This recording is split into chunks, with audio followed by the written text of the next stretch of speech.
Abrí tu Biblia si querés mientras tanto, o la mirás digital, o la escuchás como quieras, en Oseas capítulo 2, en el libro que estamos leyendo, estudiando los días jueves, Pisadas Seguras. Es un libro que estamos viendo, Introducción a la Teología. ¿Sí? Es Introducción a la Teología que estamos viendo en Gestar, y justo el primer capítulo nos hablaba y estuvimos estudiando un poco sobre los nombres de Dios, ¿no? Cómo Dios se revela a través de la palabra de Dios con diferentes nombres que se fue dando a conocer, ¿sí? A diferentes hombres en la palabra, hasta cuando Jesús, cuando el ángel viene y se le presenta a María, le dice que iba a concebir un hijo. Y que ese hijo se iba a llamar ¿cómo? ¿Quién recuerda? ¿Y qué significa Manuel? Dios con nosotros es, ¿no? Dios con nosotros. Ahí también, desde muchas formas, estudiando, veíamos cómo Dios se iba revelando a través de sus nombres. Claro, los nombres, cuando estábamos estudiando, revelan características, revelan condiciones de la naturaleza de Dios. Algunos nombres revelan características y naturaleza de Dios mismo, de su persona, ¿sí? Pero no solamente vimos cómo Dios se revela a través de los nombres, sino también vimos cómo en la Biblia, en la palabra de Dios, a algunas personas en la antigüedad se le cambiaba el nombre, pero no solamente se le cambiaba el nombre, sino cuando se le ponía el nombre a una persona, este nombre por lo general también era un rasgo característico ¿de quién? De la persona. Podía ser un rasgo característico de la persona porque eran como varias cosas que podían influenciar en el nombre que se le ponía a una persona. También, por ejemplo, por la situación que estaba atravesando la familia en ese momento, ¿no? La familia o el pueblo de Israel. Entonces vos nacías en un momento de alegría y por ahí te ponían, ¿no? Campanita, que significaba alegría. ¿Cómo? Bienaventurado, porque caíste en un día de alegría. Ahora, caíste el día que explotó la bomba acá en la bomba no, que explotaron la fábrica, te llaman maldición, porque naciste en ese día. Vos onda como que porque vos naciste, eso ocurrió. Claro, era prácticamente así. Los nombres no solamente revelaban características de las personas o condiciones, sino hasta situaciones que vivían la familia, que vivía el pueblo de Dios. Y no solamente esto, hasta muchas veces sus nombres representaban cosas que iban a acontecer ¿en dónde? En sus vidas. Representaban prácticamente hasta partes de sus propósitos o partes de situaciones que ellos iban a vivir. ¿Por qué te llevó a este contexto? Porque en el libro de Oseas, no es menor el ejemplo que estábamos viendo, en el libro de Oseas vamos a ver, voy a tratar de poder resumirlo y compartirte lo que Dios ponía en mi corazón. En el libro de Oseas vamos a ver una situación, digo, extraña, ¿no? Porque a Oseas cada profeta tiene su particularidad. Por empezar, ¿no? Cada profeta, cada hombre que Dios levantó, cada persona que Dios utilizó para llevar el mensaje a Israel, tiene alguna particularidad, algo que lo hace distinto a lo demás. Pero vaya uno a ver que la vida de Oseas, bastante particular es lo que Dios le pide que haga. Dios le pide a Oseas, esto lo puedes leer en Oseas capítulo 1, no es un libro muy largo. En Oseas capítulo 1, Dios levanta al profeta y le dice que vaya y que busque una mujer, que se enamore, no que se enamore, pero que vaya y escoja una mujer, pero da las ciertas características de cómo era esta mujer, cómo tenía que ser. ¿Quién sabe cómo tenía que ser la mujer con la cual Oseas se tenía que casar? Una ramera, una prostituta. Dios dice, y escoja una mujer que sea así. Pará. Un profeta, un hombre apartado por Dios, santo, y que Dios le dé una orden de esta manera. Claro, porque lo que Dios le estaba mostrando y lo que Dios quería enseñarle a Israel a través de la vida de Oseas era cómo Israel se relacionaba con ¿quién? Con Dios. ¿Cuál era la actitud que Israel mostraba? ¿Cuál era su relación hacia Dios? Y Dios le pide a Oseas que vaya y escoja una ramera, una prostituta. Y no solo que escoja una ramera, sino que con ella tenga hijos. Y ahí en el capítulo 1 tenés los nombres de los hijos. Jezreel, lo Ruama y lo Ami. ¿Sí? Jezreel porque el juicio de Dios se avecina. El nombre de Jezreel era porque el juicio de Dios se estaba acercando. Claro, el juicio de Dios por causa de ¿qué? Del pecado, de la maldad, de haberle dado la espalda, de rechazar a Dios, ¿no? Después tiene una hija que se llama Lo-Ruama. Y cuando dice a esta le vas a poner este nombre, Lo-Ruama, que dice, se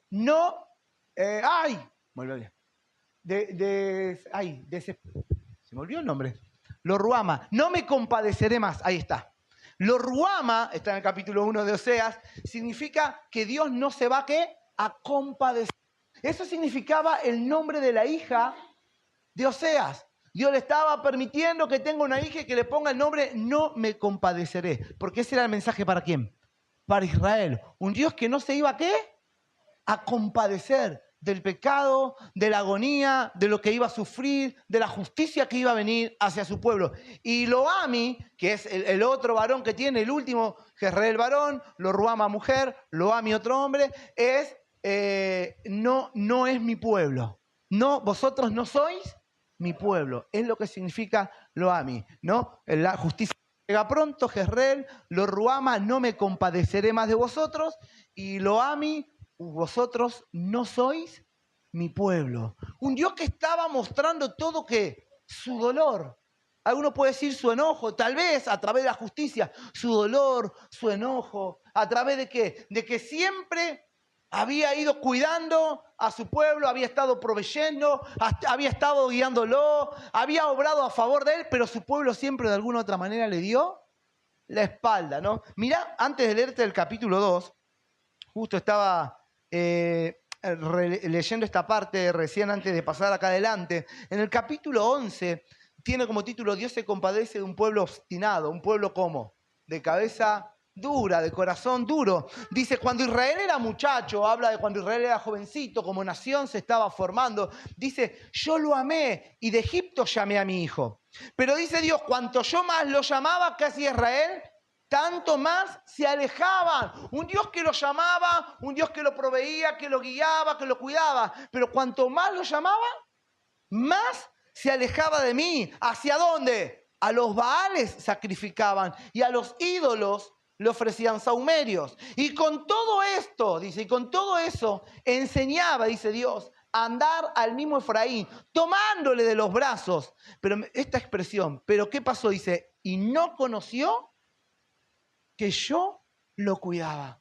A pesar de que Dios lo tenía de la mano, a pesar de que Dios lo guiaba, a pesar de que Dios lo llamaba, dice, no conocieron, no entendieron, no me reconocieron, no se dieron cuenta que yo los cuidaba. Verso 4, con cuerdas de amor los atraje, con cuerdas humanas los atraje, con cuerdas de amor. Y fui para ellos como los que alzan el yugo, la carga, ¿no? Que se lleva sobre su cerviz. Y puse delante de ellos, ¿qué dice? La comida. Un Dios de provisión, un Dios de sustento, un Dios de cuidado, un Dios de amor, un Dios que guiaba. Pero sin embargo ellos no lo vieron así, no lo conocieron, no lo reconocieron, no lo entendieron.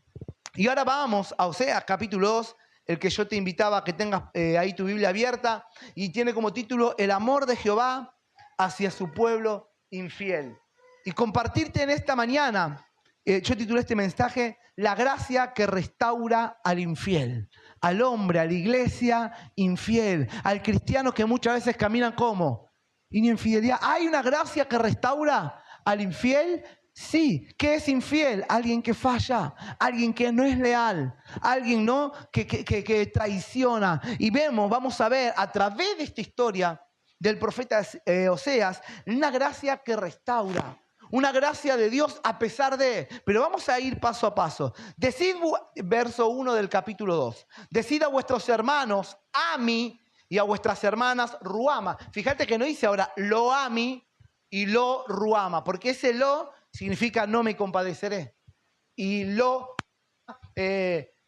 no son mi pueblo. Cuando le saca esta parte adelante en el hebreo, significa no compadecer y pueblo. Les está diciendo, llamad, ¿no? Dice, decid a vuestros hermanos de los que me compadeceré, decide a vuestra hermana, mi pueblo. Dice, contended con vuestra madre, contended, porque ella no es mi mujer, ni yo su marido. Aparte pues sus fornicaciones de su rostro y sus adulterios de entre sus pechos. No sea que yo la despoje y desnude y la ponga como el día en que nació. la haga como un desierto, la deje como tierra seca y la mate de sed.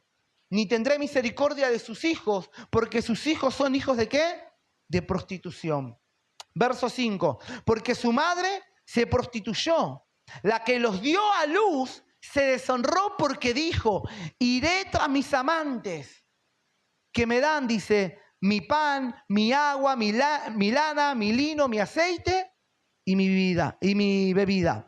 Por tanto, he aquí, yo rodearé de espinos su camino y cercaré con cerco, y no hallará sus caminos. Seguirá sus amantes y no los alcanzará. Los buscará y no los hallará. Y entonces, ¿qué dirá?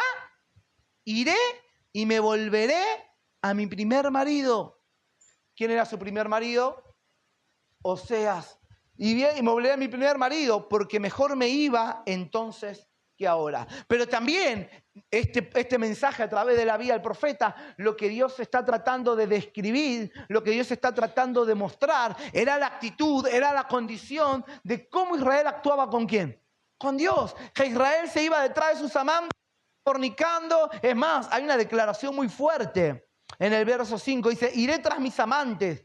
¿Por qué? Porque me dan mi pan, mi agua, mi lana, mi lino, mi aceite y mi bebida. Nos está mostrando en este caso la infidelidad del hombre, la infidelidad del pueblo de Dios. Un Israel que se apartó de Dios buscando otros amantes. Iré detrás de mis amantes que me dan, ¿no? Figura, nos está mostrando el corazón humano. El corazón humano que busca la plenitud, el corazón humano que busca la satisfacción, ¿fuera de quién? Fuera de Dios. Como leímos en el capítulo 11 de Oseas, cuando Israel era muchacho, yo lo amé. Habla que con cuerdas de amor lo atraje, con cuerdas humanas, con cuerdas de amor. Dice que lo guió, que lo sostuvo, pero que ellos no se dieron cuenta. Un Israel que buscaba, a pesar de que tenía un Dios que le proveía. Esto tiene que ver con la rebeldía que hay en el corazón ¿de quién? Del hombre. ¿Sí? Porque uno dice, ¿cómo un pueblo de Israel que vio las maravillas de Dios? Un pueblo que experimentó el favor de Dios cuando ningún otro pueblo en la tierra lo ha vivido. Como dice su palabra, con mano fuerte lo sacó de Egipto, mostrando su favor, haciendo milagros, proezas, maravillas. No solo esto, un pueblo que estaba en el desierto y decía, Dios nos sacó de allá. ¿Para qué? Para morir acá, en el desierto. Y volvía este pueblo a anhelar volver a ser ¿qué? Esclavos. No teníamos allá qué comer, ¿no? Preferían volver a la esclavitud que seguir experimentando un Dios ¿de qué? De poder. Y a veces los cristianos somos medio así. Preferimos volver a hacer lo que desagrada a Dios, preferimos volver a tener la mente, actitudes que teníamos pasadas, a que arriesgarnos a confiar y a creer en que Dios, como cantamos hace un rato, poderoso, que tenemos un Dios poderoso, que todo lo puede. Y nos cuesta confiar, nos cuesta creer, nos cuesta caminar tomados su mano cuando pasamos momentos difíciles. Y es lo que Israel no reconocía. Ahora en el desierto se seguía quejando. Pero vemos un Dios que ¿qué? Proveía agua en el desierto, proveía comida en el desierto, proveía carne en el desierto, proveía bendición, victoria cuando venían ¿qué? A atacarlo. Un Dios que los cuidaba, pero no lo reconocían. Esto tiene que ver con esta infidelidad en el corazón, en un corazón rebelde, del corazón del ser humano, del hombre. Y así es nuestro corazón, porque hablamos de Israel como si fuésemos nosotros ajenos a esta condición o a esta realidad en que Dios nos demuestra que Israel estaba, o exclusivamente en este pasaje de Oseas, donde Dios le dice, ¿no? Escoge una mujer que sea así, que se prostituye, que se va detrás de otro, pero que después va a volver a ti. Ten hijos con ellas, y cada hijo representaba algo que revelaba características sin condiciones del pueblo de Dios. Acordate, figura del corazón humano. ¿No? ¿Esto de qué? De ir detrás de mis amantes. Aquellas cosas que buscamos que nos llenen, que la venimos a buscar a Dios, pero por alguna situación, alguna circunstancia que hemos vivido, de repente dejamos de venir a buscarla a Dios y las volvemos a buscar ¿dónde? En otro lugar. Queremos saciarnos, queremos llenarnos, queremos encontrar, ¿no? Respuesta, respaldo, cuidado, satisfacción en lo que antes se lo dábamos a Dios. nuestro tiempo, nuestra devoción, nuestro corazón, ahora se lo entregamos, vaya a saber a qué. ¿A qué, ¿no? ¿A qué otras cosas o a qué otras personas o a qué otras situaciones se las entregamos para buscar eso que alguna vez decimos, ¿no? Ese vacío que Dios llena, queremos que otras cosas las empiecen a llenar. Y así estaba Israel, cuando habla de que se prostituía, es que iba detrás de esos dioses a los que adoraba, esas imágenes, esos lugares altos. Cuando vos lees el capítulo 1, te dice, cuando Dios llama a Osea y te dice en los tiempos de qué reyes, y te habla de Jeroboam. Y Jeroboam fue quien provocó que se dividiera Israel. Israel norte con 10 tribus, Israel del sur, donde está en Judá, en Jerusalén, ¿no? Y Roboam quedó siendo rey en el sur, donde estaba el templo, donde se adoraba, y Jeroboam quedó gobernando, siendo rey en el norte. Y Roboam es que le dice al pueblo, porque tenía miedo que el pueblo se sumara, porque el pueblo tenía que ir a adorar al templo, ofrecer sacrificio allá. Y Jeroboam es que dijo, basta de ir a Jerusalén a adorar. ¿Y qué hizo? Empezó a establecer lugares. Dice el libro, dice en Reyes y en Crónica, Israel, aquí están tus dioses. Y creó lugares donde tener que viajar 200 kilómetros para adorar, se quedara ¿dónde? Acá. Y adorar en los lugares altos, en los dioses, ofrecer holocaustos. O sea, que Jeroboam fue el rey, fue la autoridad que de alguna manera también contribuyó, ¿no? Para que el pueblo se alejara de Dios, para que el pueblo pecara. Y esta es la realidad, esta es la condición. En vez de ir a adorar donde Dios les había establecido en ese entonces, ¿no? En el templo de Jerusalén, bajo los sacerdotes que tenían que ofrecer sacrificio y que ministraban, que eran del orden, ¿no? de Aarón, quienes ministraban. Jeroboam levantó sacerdotes que no eran del linaje. Todo mal. Todo para pervertir, todo para llevar a Israel a pecar y a alejarse de Dios. Y esto dice la Biblia que es pecado. Pecado porque desobedecieron a Dios. Y escúchame, pecado no es el pecado no es solamente hacer lo malo. Hacer lo malo. A veces pensamos que pecar es hacer cosas malas. Pero pecado no es solamente hacer lo malo, sino también reemplazar a Dios.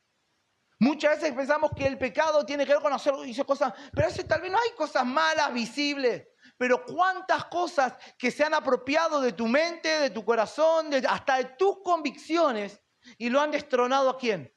A Dios. Lo han sacado a Dios del primer lugar. Esto de que pecado no es solamente hacer lo malo, sino también tiene que ver con reemplazar a Dios. Tiene que ver con esta condición del verso 5, donde Israel dijo, iré tras mis amantes. Ya no iba tras de Dios, ya no iba tras la obediencia, ya no iba tras adorar al verdadero Dios, sino tras sus amantes. Y lo peor de todo es que lo que no reconocía de Dios, lo reconocía ¿de quién? De los falsos dioses. ¿Por qué? Porque dice que me da mi pan, mi agua, mi lana, mi lino, mi aceite. ¿Qué es esto? Provisión, sustento, cuidado, todo lo que necesitaba. Y esto lo reconoce de los dioses falsos, pero no lo reconocía ¿de quién? Del Dios verdadero. De aquel que lo sacó, como te dijo, desde chiquito, desde que Israel era muchacho, yo lo amé. Desde Egipto, lo llamé.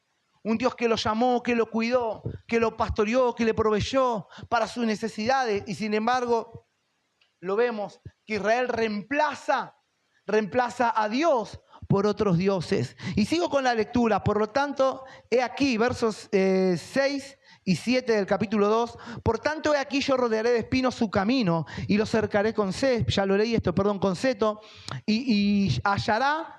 Y no hallará sus caminos. Seguirá a sus amantes y no los alcanzará, los buscará y no los hallará. Y entonces dirá, iré y me volveré primer marido, porque mejor me iba entonces que ahora. Volviendo a esto, ¿no? Iré y volveré a mi marido porque me iba. Israel reconociendo, ¿no? Tal vez es la historia de Oseas con Gomer. No te dije porque el libro para leerlo te dije no es muy largo y está buena que esta historia de la vida del profeta la puedas leer en tu casa. Gomer es la mujer que es la prostituta que escoge Oseas. Y aquí es donde dice, dejaré a mis amantes y volveré porque me iba ¿cómo?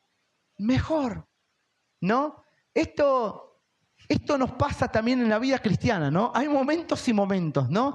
Etapas y etapas que también lo relacionamos con lo emocional, lo relacionamos con cómo nos sentimos, con cómo estamos. Personas, seres humanos, cristianos, que vivimos por lo que sentimos, como siempre digo, y no por nuestras propias convicciones. Porque no tenemos la madurez a veces suficiente, porque no hemos logrado aferrarnos de Cristo, porque no hemos logrado desarrollar confianza, seguridad en quién es Dios para nosotros. Entonces hoy sentimos de amarlo, hoy sentimos de seguirlo, pero mañana dejamos de ¿qué?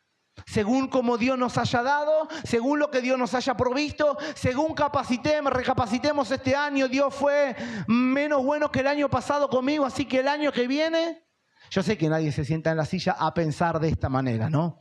Pero ¿cuántas veces nuestras conductas, nuestras actitudes son reflejo de lo que nosotros pensamos? Y no de lo que pensamos, sino también de lo que nosotros creemos. Porque si creemos que tenemos un Dios todopoderoso que todo lo suple, nunca nos soltaríamos ¿de qué? De su mano. Eso no quiere decir que no haya momentos donde tu fe tambalee. Eso no quiere decir que no haya momentos de que la duda golpee la mente, el corazón, como hemos predicado en este tiempo.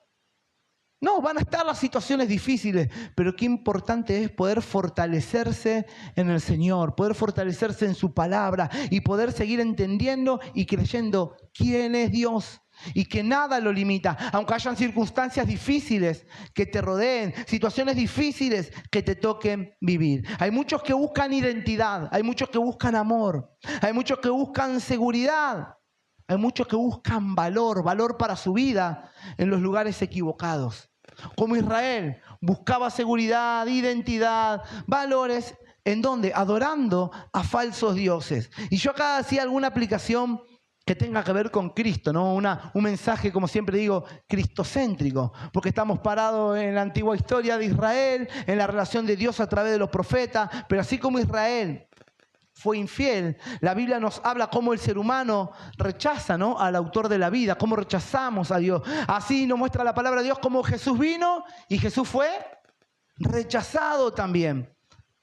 Y así como rechazamos, sin embargo, Cristo vino a buscarnos aun cuando nosotros le dimos la espalda. Mira lo que dice Romanos 5:8. Mas Dios muestra su amor para con nosotros en que siendo como aún pecadores, aún siendo pecadores, aún negándolo, aún rechazándolo, aún no dándole la espalda, Dios muestra su amor para con nosotros. ¿Y de qué manera? Porque Cristo murió por nosotros. Cristo murió aún por la humanidad que lo rechaza. Y ustedes me pueden decir, pero pastor, no, Cristo murió por su iglesia, por los que aceptan. No, Cristo murió, dice su palabra, por todos, por quienes los acepten y por quienes no. Claro, quienes aceptamos a Cristo recibimos los beneficios de su obra. ¿Cuántos dicen amén? Pero quienes los rechazan, por quienes también murió, no van a recibir el beneficio de la obra, el beneficio de la salvación, el beneficio de la vida eterna. Estos son para quienes ponemos nuestra confianza, pero la Biblia nos muestra que Jesús murió por toda la humanidad, no teniéndoles en cuenta, dice su palabra, ¿qué? El pecado. Por eso el mensaje en esta mañana, como te dije, una gracia que restaura. Una gracia que restaura al hombre, al mujer, al cristiano, a la persona infiel cuando fallamos. Porque muchas veces nos encontramos con las mismas condiciones y con las mismas características en las que Israel se encontraba. Vamos detrás de nuestros amantes. Vamos detrás de aquellas cosas que queremos que nos sacien, que llenen tal vez nuestro interior y nos olvidamos que el único que lo puede hacer es el Señor. Y siempre pienso, ¿no? Guarda no, pero cuando tenemos estos pensamientos, como Israel, que decía, mis amantes son los que me dieron pan, vino, aceite, lana, lino, la provisión, el sustento. Guarda cuando nosotros nos olvidamos de reconocer que el que nos sustenta, que el que nos da, que el que nos sostiene, ¿quién es? Nuestro patrón, el trabajo, Milei, Cristina. No que este año el dólar subió o que el dólar... ¿Quién nos sostiene? ¿De quién proviene? La economía de tu hogar, tu sustento. Pastor, si usted supiera cómo está mi economía, oremos para que Dios intervenga. Oremos para que en ese momento donde estamos siendo probados, donde estamos pasando necesidades, podamos ver que la mano, el favor, la respuesta, el milagro de Dios para nuestras vidas. En el versículo 8 dice, y ella no reconoció que yo le daba el trigo, el vino, el aceite, y que le multipliqué la plata y el oro que le ofrecían ¿a quién? A Baal. Verso 9. Por tanto, yo volveré y tomaré mi trigo a su tiempo y mi vino a su sazón y quitaré mi lana y mi lino que había dado para cubrir su desnudez. Y ahora descubriré yo su locura delante de los ojos de sus amantes y nadie la librará de mi mano. Haré cesar todo su gozo. Mirá estas cosas. Haré cesar todo su gozo, sus fiestas, sus nuevas lunas y sus días de reposo y todas sus festividades. Y haré talar, sus vides y sus higueras, de las cuales dijo, mis salarios son. ¿Dónde depositó su confianza? En sus vides, en su trabajo. En su trabajo era su fortaleza. Y el Señor dice, haré talar esto, porque dicen, mis salarios son salarios que me han dado mis amantes. Y la reduciré a un matorral y las comerán las bestias del campo. Finalizo en esta parte con el versículo 13. Y castigaré por los días en que incensaba, ofrecía ofrenda, sacrificio. ¿A quién? A los Baales. Y se adornaba de sus arcillos y de sus joyeles. Y se iba tras sus amantes y se olvidaba de quién, dice el Señor. Y se olvidaba de mí. Las consecuencias. Todo esto que Dios habla y todo esto que Dios le comunica al profeta Oseas, que pasaba en esta relación que él tenía con Gomer y que era el mensaje de Dios hacia Israel, nos está hablando de las consecuencias. Y siempre me escuchás decir, si hay algo de lo que queremos siempre zafar, ¿de qué son? De las consecuencias. Siempre hablamos de un Dios de amor, de un Dios de misericordia, de un Dios de perdón, pero muchas veces nos cuesta hablar de ¿qué? De las consecuencias. Que Dios nos ama, no hay lugar a duda. Que Dios perdona, no hay lugar a duda. Que Dios restaura, no hay lugar a duda. Pero que Dios permite que las consecuencias vengan, no hay lugar a dudas. Las consecuencias, por más que Dios te perdone, las consecuencias de muchas cosas van a venir. Aunque Dios te vuelva a levantar y te vuelva a dar una oportunidad. Claro, esas consecuencias a veces nos aventuramos a qué pueden ser, ¿no? Pero Dios solo sabe. Él es el que nos muestra, Él es el que nos permite, Él es el que ejecuta sus juicios, dice su palabra. Pero acá nos muestra un Dios, ¿no? Que vienen esas consecuencias por la disciplina, esas consecuencias disciplinarias por el pecado. En el versículo que leíamos recién, dice, Dios dice, cercó su camino para que no se encuentre con sus amantes. Cercó su camino, porque claro, ¿no? Como decía, ellos me dieron mi trigo, el salario proviene de mi esfuerzo, de lo que hice. Yo la cerqué, y hay un montón de definiciones. La cerqué, dice, para que no encuentre a sus amantes. La rodearé de espinos. La rodearé de espinos y la cercaré con un cerco. Escucha esto. La disciplina no es un castigo vengativo. La disciplina de Dios no es un castigo vengativo, sino una corrección amorosa. ¿Cuánto nos cuesta ver la corrección que es por amor o que es con amor? Siempre vemos la corrección como algo, como un castigo. Ay, me hacen esto porque, o pensamos que el castigo no es bueno. Porque la palabra castigo, y a veces digo la mala implementación, o a veces la mala implementación en la vida del ser humano, ¿no? O el exceso de lo que se interpreta o se entiende como un castigo, o la mala forma de aplicarlo nos lleva a ver el castigo como algo malo, algo que no necesitamos, algo que si Dios es amor, Dios no castiga. La Biblia dice que como Dios es amor, Dios no castiga, no corrige. ¿Qué dice la Biblia? Que a quien Él ama, corrección, disciplina. Lo hizo con Israel, lo hizo en el Nuevo Testamento y lo va a seguir haciendo ¿con quién?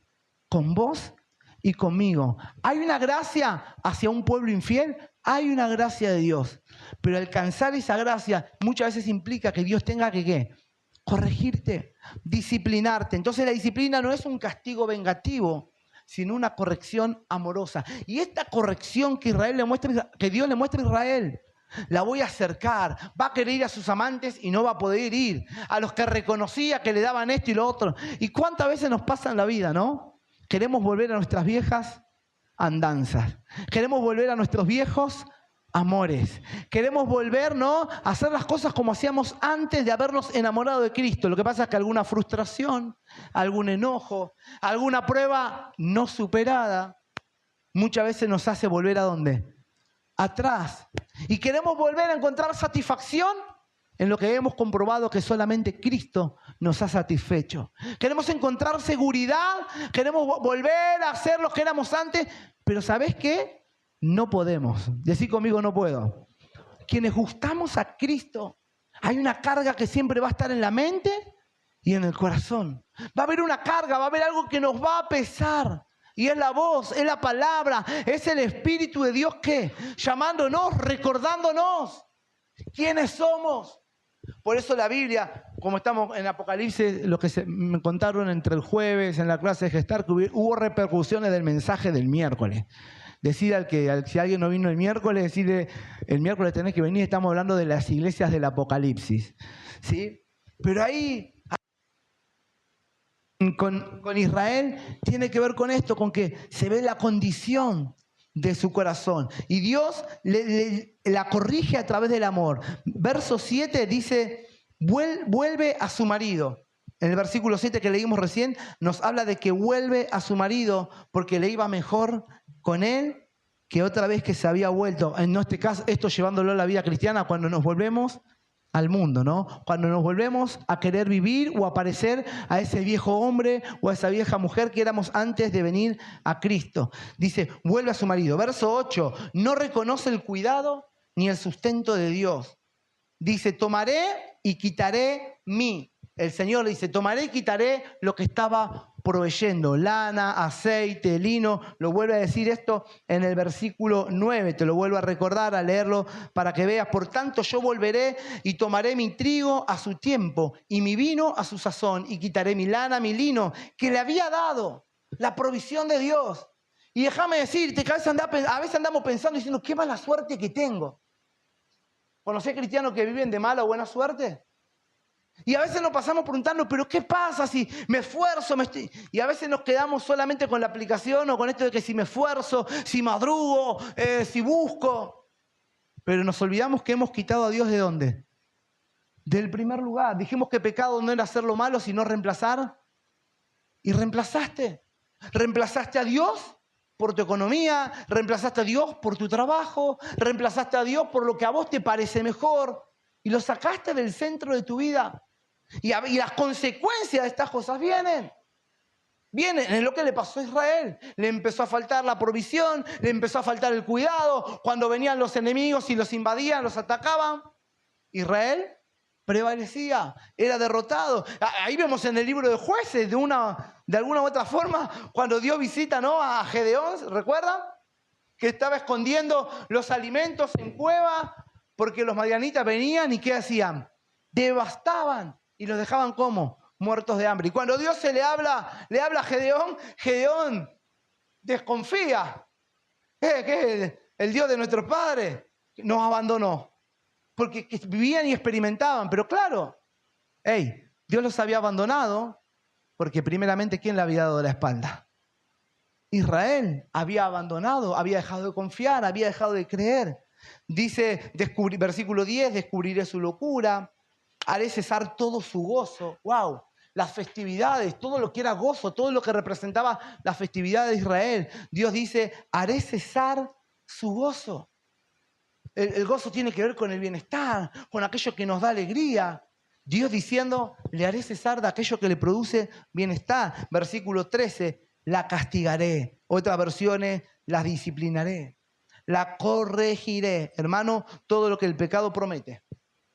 Todo lo que el pecado promete, todo lo que has dejado que reemplace a Dios en tu vida. Si no quieres llamarlo pecado, aquello que reemplaza a Dios. Aquellos placeres humanos, materiales de este mundo, aquellas cosas que te alejan de la verdadera identidad que Dios te ha dado. Aquellas cosas, ¿no?, que todo lo que el pecado promete. Alguno me va a decir, está loco el pastor, prosperidad. El mundo nos ofrece ¿qué? Prosperidad. Y a veces pensamos que eso es lo que Dios quiere. Y asociamos la prosperidad solamente al bienestar material, ¿no?, al bienestar económico. Hermanos, todo lo que esta vida nos promete, autosuficiencia. ¿Qué es una persona autosuficiente? Que todo lo puede, que reconoce que no necesita de otro o de nadie. Hermanos, todo esto termina en vacío, autosuficiencia, placeres, búsqueda de una identidad lejos de la identidad que Dios nos ha dado. Produce un vacío, produce un vacío. Jesús permite que se caigan nuestras falsas seguridades. Jesús permite que se caigan nuestras falsas seguridades, ¿para qué? Para salvar nuestra alma. O sea, que queda al descubierto todas aquellas cosas que nos han alejado de Dios. Todas aquellas cosas, como decíamos hace un rato, que nos terminan mostrando o llevando a un vacío en nuestro interior. ¿Por qué lo permite Dios? ¿Para qué? Para darnos la oportunidad de que podamos volvernos a Él. ¿Para qué la acercó? ¿Para qué la rodeó a Israel? ¿Para qué no le permitió llegar a sus amantes? Para que reconocieran que el único que la sustenta, que el único que verdaderamente le da sustento y cuidado, ¿quién es? Dios. Es el Señor el único que te da y que me da verdadero cuidado, verdadero sustento. A veces cuando algo se derrumba, no es el fin, sino es que es Dios trayéndonos de vuelta. La pregunta es, ¿te pasó alguna vez que cuando algo se derrumba no es el fin, sino es que es Dios utilizando esa situación ¿para qué? ¿Para hacerte volver? Me volveré de nuevo a Él. Y acá dice, porque estaba mejor. Y claro, por ahí me decís, no sé si estaba mejor económicamente, laboralmente, pero tenía ¿qué? ¿Qué dicen muchos? Pero tenía paz. Por lo menos podía dormir.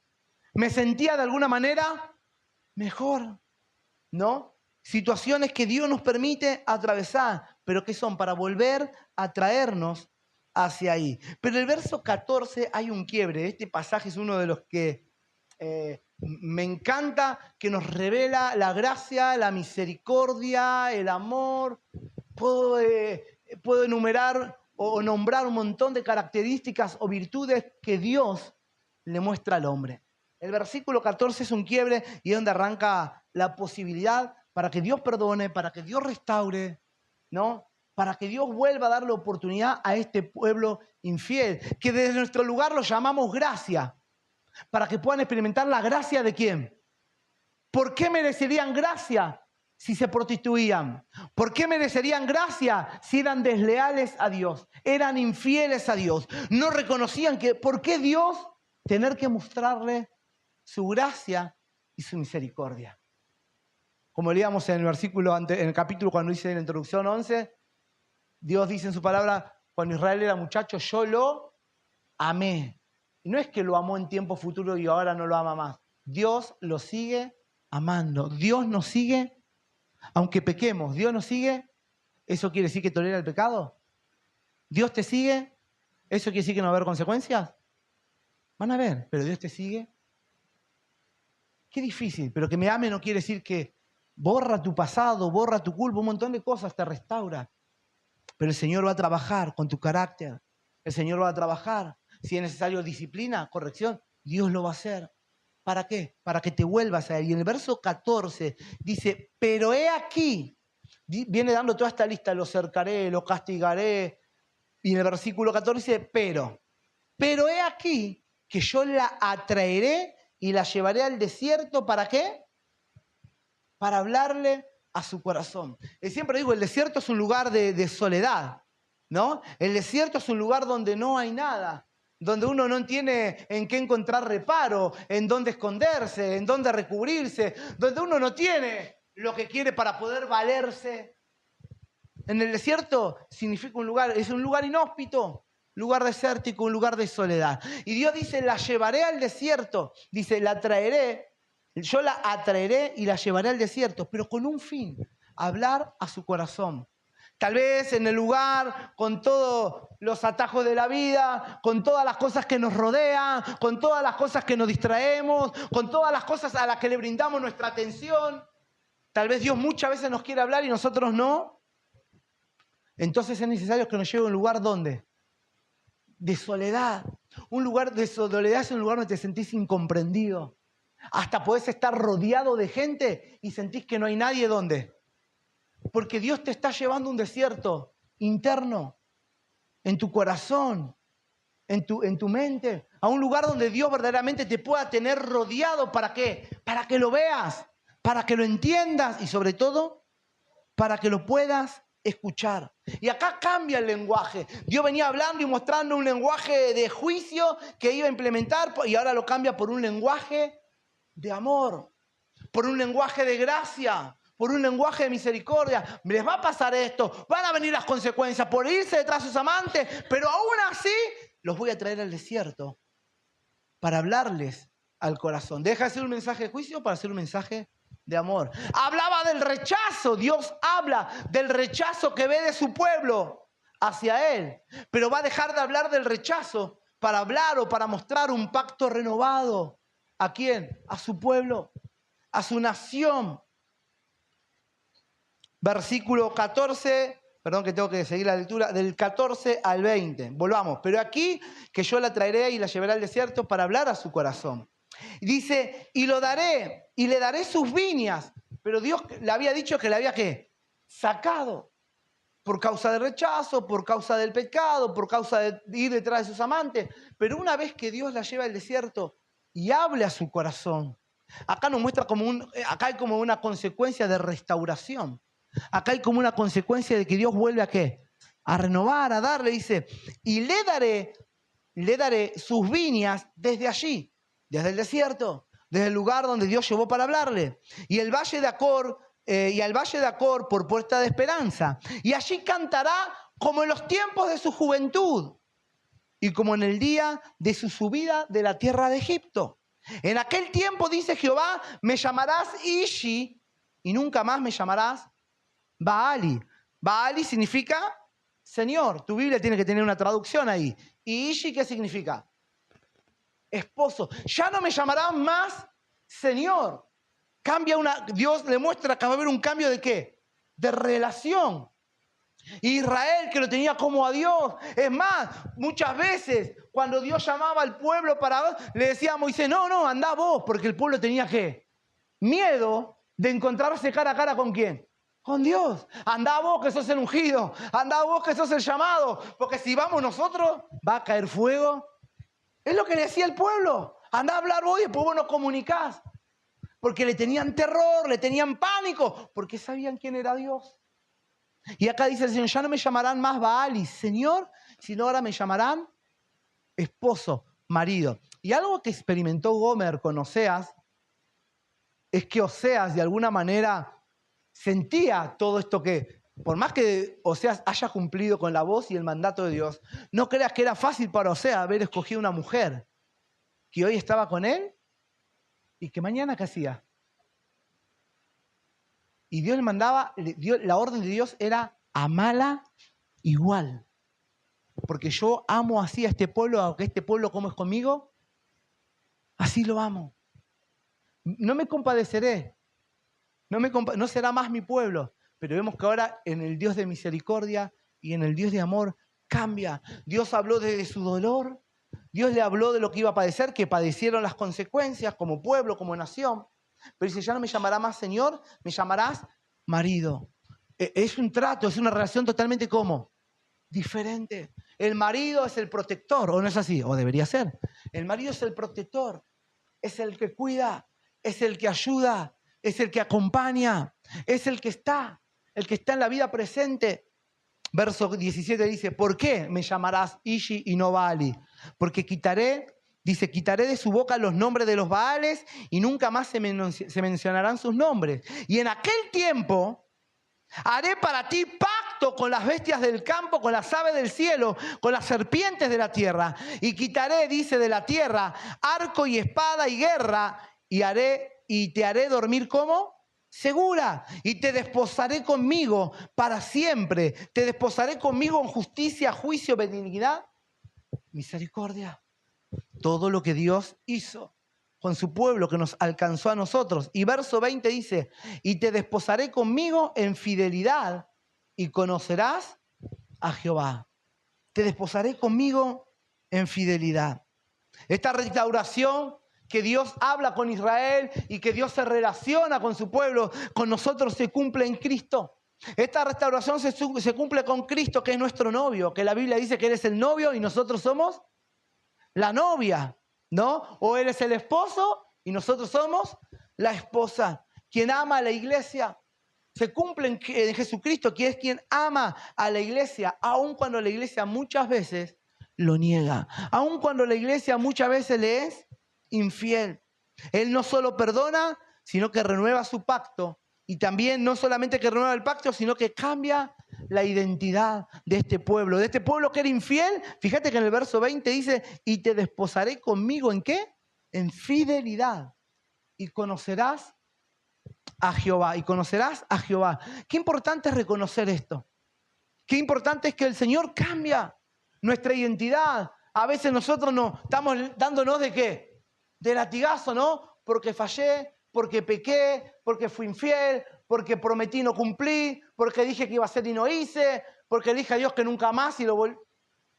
Y a veces transformamos como nuestra identidad lo que éramos antes de conocer a Cristo. Éramos hijos, dice el apóstol Pablo, dice que éramos hijos de desobediencia.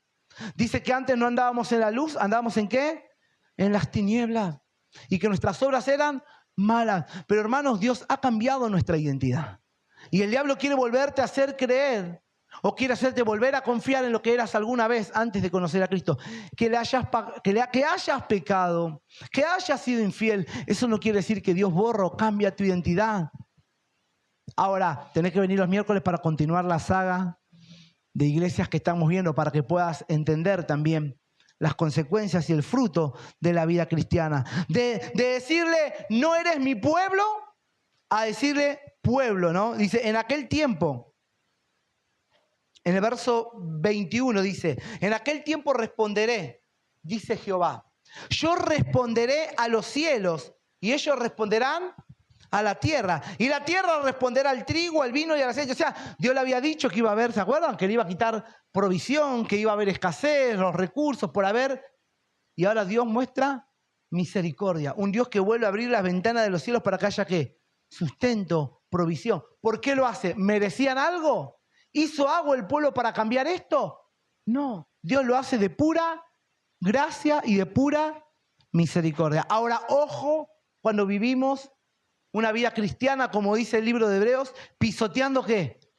La sangre de Cristo. Dice, ¿podemos volver a crucificarlo otra vez para que vuelva a morir por nuestros pecados? Porque fue un sacrificio una vez. Pero hay quienes están pisoteando la sangre de Cristo. Ese ejemplo es muy fuerte que da el apóstol. Es como diciendo, hay gente que están en Cristo, pero pecan igual. Total, Cristo, ¿me explico?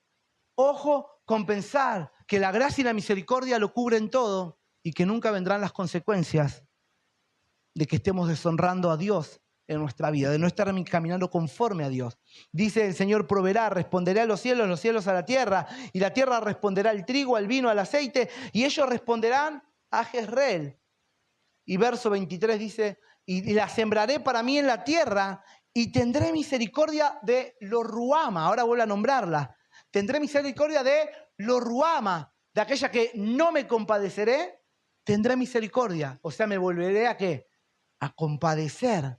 Me compadeceré, tendré misericordia de lo Ruama. Y de lo Ami, que era, no eres mi pueblo, tú eres pueblo mío. Y él me dirá, Dios mío. Un Dios de gracia, un Dios de misericordia, pueblo de Dios, a quien no era pueblo, se compadece de aquel que no se iba a compadecer, ¿no? Primera de Pedro capítulo 2, verso 10, conecta directamente con estas palabras de Oseas. Primera de Pedro 2:10 dice, vosotros que en otro tiempo no erais pueblo, pero ahora sois pueblo de Dios, que en otro tiempo no habíais alcanzado misericordia, pero que ahora habéis alcanzado misericordia, ¿no? Un Dios que no nos devuelve al punto inicial, sino que nos eleva a una relación más profunda, a un pueblo que ha alcanzado misericordia. ¿Cuántos quieren alcanzar la misericordia de Dios? ¿Querés alcanzar, ese si me acompañás, querés alcanzar la misericordia de Dios? ¿Querés experimentar la gracia de Dios, aunque muchas veces te hayas sentido desamparada, Aunque algunas veces nos hemos sentido, Dios dice que soy su hijo, pero yo no me siento hijo. Y que te hayas sentido no hijo y te hayas permitido caminar como Israel. De una forma dándole la espalda o de una forma donde no reconoces a Dios, ni valorás lo que Dios hizo por vos, ni cómo Dios provee, ni cómo Dios sustenta. Pero Dios sigue manteniéndose firme en su gracia, en su amor. Es una nueva forma de amar y una nueva forma de vivir la que Dios le ofrece a Israel. Cuando le dice, sembraré en la tierra, dice, y la sembraré para mí en la tierra, y tendré misericordia y será mi pueblo. Una nueva forma de que Israel pueda experimentar el amor de Dios. ¿Por qué no te pones de pie?